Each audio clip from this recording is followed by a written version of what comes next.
Measuring what matters. Let's break it down. What matters? A home, zero hunger, clean water, quality education, decent work, sustainable cities and economies, peace and justice. What matters is that our children and their children enjoy these things too. What matters is community prosperity, ensuring we have the cultural, economic, social, and ecological conditions necessary for human potential to flourish, all within a sustaining web of life. But how are we doing, and where are we headed? This is where measurement comes in. Anyone who has attempted to bake a cake will tell you the importance of accurate measurement. A small error in measurement can spell disaster for hours of work. Imagine for a moment what it would be like if the way we measured ingredients was not standardized. Maybe we have to guess because the recipe's kept by someone else under lock and key. Even worse, what if we couldn't even agree on what we were trying to make in the first place?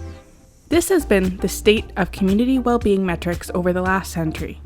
And although excellent projects have been implemented, some suffer from data that can't be accessed, compared, or verified, or that might be strongly biased towards Western European standards.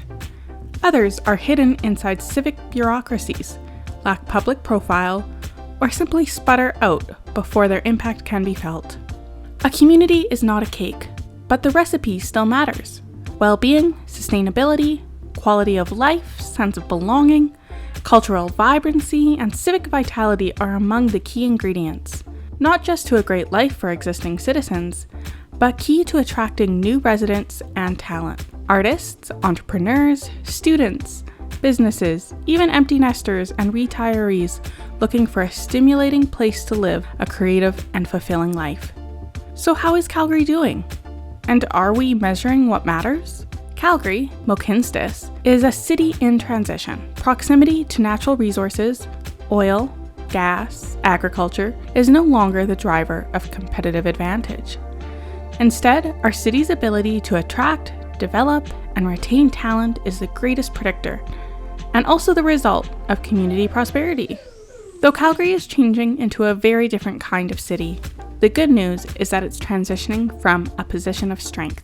We're one of the most diverse cities in Canada, yet large parts of the city aren't diverse at all, and we grapple with the historic and contemporary exclusion of critical voices. How do we measure progress on reconciliation?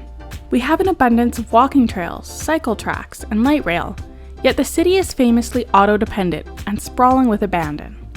Some indicators point to entrepreneurial prowess, while others suggest we are playing catch-up to other Canadian cities.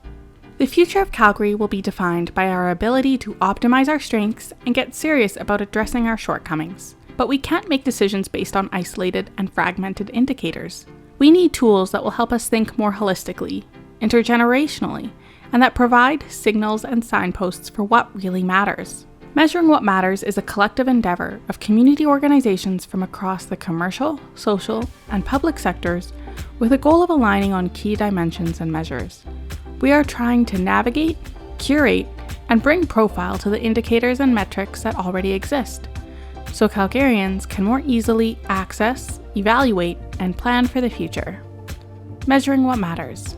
A vital step toward Calgary unleashing its full potential.